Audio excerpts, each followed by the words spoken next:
সবাই বলতেছে হাদি ভাইয়ের খুনের বিচারটা চাই, কিন্তু কেউ বলতেছে না কিভাবে চাই, এই প্ল্যাটফর্মটা কিভাবে দাঁড়াবে, আন্তর্জাতিক ভাবে প্ল্যাটফর্মটা কিভাবে দাঁড় করানো যায়, এই কথাগুলো কিন্তু কেউ বলতেছে না, কিন্তু সবাই বিচার চায়। আমি আজকে আপনাদেরকে জানাতে চাচ্ছি, হাদি ভাইয়ের যেসব লেখা, হাদি ভাইয়ের যেসব ভিডিও, সবগুলোকে অ্যানালাইসিস করেছি। 47 সাল থেকে 71 কিভাবে গায়েব হয়ে গেল, কাদের জন্য গায়েব হয়ে গেল, 71 থেকে 24 স্বাধীনতাটাকে কিভাবে বিলীন করে দিয়ে ভারতের পেটের ভিতর ঢুকিয়ে দেওয়া হলো, 24 থেকে 25 আমাদের শহীদদের রক্তের উপর দাঁড়িয়ে শেষ পর্যন্ত হাদি ভাইয়ের রক্তটা কিভাবে ঝরলো, এর জন্য কারা দায়ী, ইনসাফ ইনসাফ বারবার শুনে আসতেছি, কিন্তু ইনসাফটাকে কিভাবে দাঁড় করানো যায়।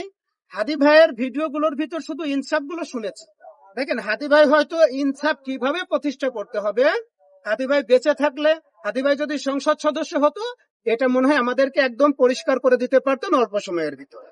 তার কারণে আমরা একটা জায়গায় আটকে গেছি, যে ইনসাফ শব্দটা শুনেছি, কিন্তু ইনসাফ কিভাবে কায়েম করব, আগামীর বাংলাদেশ, হাদি ভাইয়ের স্বপ্নের বাংলাদেশ কিভাবে গড়ে উঠবে, এইটা কেউ বলতে পারতেছে।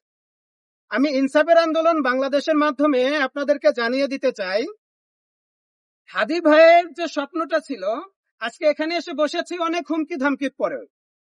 দেখেন, আমার মতো অনেকেই আছে, লক্ষ লক্ষ মানুষ আছে, হাদি ভাইয়ের বিচার না হওয়া পর্যন্ত না তারা তাহাজ্জুদের নামাজের কান্না থামাইতে পারতেছে, না তারা ঠিক মতো খাইতে পারতেছে, না তারা ঠিক মতো ঘুমাইতে পারতেছে, তারা ট্রমাটাইজ হয়ে গেছে। তারা হাদি ভাইকে আগে চিনতো না। হাদি ভাইয়ের ভালোবাসার এরকম কোটি মানুষ আছে। আমি ইনসাফের আন্দোলন বাংলাদেশের এই ব্যানারে শুধু আপনাদেরকে জানাতে চাই, ইনসাফটা কিভাবে কায়েম হবে। গতদিনে দেখেন, এখন অনেক রাজনীতিবিদ বেরোইছে, তারা বলতেছে যে হাদি ভাইয়ের স্বপ্নের ইনসাফের বাংলাদেশটাকে আমরা গড়ে দেব, কিন্তু ইনসাফের বাংলাদেশ কিভাবে গড়বে সেই কথাটা আমি কারোর মুখ থেকেই একবারও শুনিনি। যেরকম আমাদেরকে 71-এর মুক্তিযুদ্ধের পরে, মহান মুক্তিযুদ্ধের পরে রাজনীতিবিদরা আমাদেরকে বারবার শুনিয়ে এসেছে আমরা উন্নয়ন করে দিব বাংলাদেশের, এমন উন্নয়ন করব, 5 বছর উন্নয়ন করব, আগামী 100 বছর এগিয়ে যাবে। আপনারা শুনেছেন না এরকম কথা? রাজনীতিবিদরা আমাদেরকে বারবার শুনিয়েছে। 55 বছর পরে এসে দেখলাম যে আমাদের বাংলাদেশটা একদম দেউলিয়াতের পথ। আমার মনে হয় ওনারা ওই উন্নয়নের গল্প না শুনিয়ে যদি আমাদেরকে শুধু এতটুকু কথা বলতো যে না, আমরা চুরি করব না, বাংলাদেশের যে বাজেট বরাদ্দ আছে বাইরে থেকে যেগুলো আনা হয়, আপনাদেরকে শপথ করে বললাম যে আমরা চুরি করব না, এবং এই চুরির বাইরে গিয়ে থাকবো, চুরি করব না, চাঁদাবাজি করব না, দখলবাজি করব না।